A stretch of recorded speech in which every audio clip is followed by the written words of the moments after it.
Lamang na ng tig-dalawa ang Nuggets at Minnesota. 2-2 sa series. Mukhang na-jinx na naman yata yung Minnesota. MVP numbers ulit para kay Jokic. 35 points, 7 rebounds, 7 assists at 16 points nung last quarter. Kahit i-double team or i-triple team ang gawin sa kanya ng Minnesota, nakakalasot pa rin din si Jokic at naipapasa niya kay Aaron Gordon sa ilalim. Namahay ulit si Aaron Gordon sa ilalim dahil kapag dinoble team si Jokic, magkakaroon ng opening sa kanya. Bago nagmintis yung tira niya sa last quarter, 10 out of 10 siya sa field. Meron siyang total sa game na 27 points, 7 rebounds, 6 assists, 2 blocks, 11 out of 12 at 2 out of 2 sa 3-point area. Halos perfect game para kay Gordon. Yung isa sa mga highlight naman kay Jamal Murray, yung naka-steal siya sa may half court tapos naitira niya pa at pumasok pa yung 3-point shot niya nun. Naging hype pa si Kevin Harlan. May total si Jamal Murray na 19 points, 5 rebounds, 8 assists at 12 points nung third quarter. 3-1 ang Denver Nuggets kapag si Jamal Murray above 40% sa field at above 40% sa 3-point area. Yung nag-iisang talo doon ng Nuggets sa Game 1. 0 field goal si Jamal Murray ng first half nun. Sa second half naman, 17 points, 66% sa field at 100% sa 3-point area. Si Anthony Edwards ang Minnesota nasa 44 points, 5 rebounds at 4 assists per game.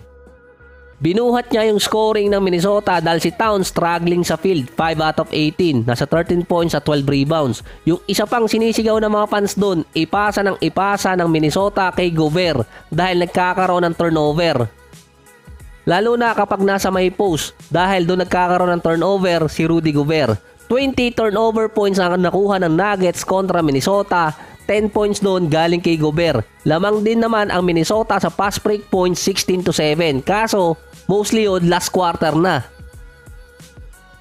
May mga questionable call din naman doon. Wala na tayong magagawa doon. Yung chip shot ni McDaniels sa blindside kay Jokic. Meron din kay Jokic si McDaniels na hindi tinawagan ng foul. Pero yung huli sa camera nung tinulak ni Gobert si Jamal Murray, natawagan ng foul doon si Gobert at nag-money sign pa.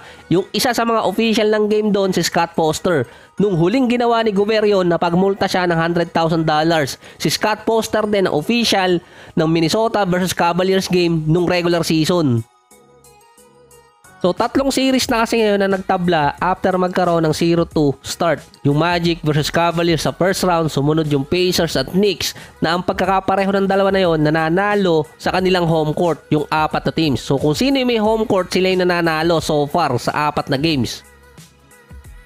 Ang Nuggets at Minnesota naman nananalo sa opposite court. Yung Minnesota ngayon na may home court advantage. Magiging best of 3 series ngayon yung tabla sa 2-2 series. Kalimitan kung sino ang makakuha ng Game 5, siya yung nananalo. 72-82% winning rate. Si MPJ sa Game 4, ito pa lang ang ikalawang beses niyang umiscore ng below 10 or 20 points. 4 na attempts lang ang meron sa kanya. Nung natapos na ang game, si Anthony Edwards at si Jamal Murray para nagkasagutan. Actually, si Anthony Edwards yung may sinasabi kay Jamal Murray at tinatrash talk niya. Hindi kasi nag-respond noon si Jamal Murray na base sa report, nagkasagutan yung dalawa online pa lang. Nung game 1, sinabi ni Jamal Murray kay Edwards, "It's gonna be fun." Parang hindi na fun yun para dito kay Anthony Edwards dahil nananalo sila sa home court ng Nuggets, tinalo naman sila sa home court nila.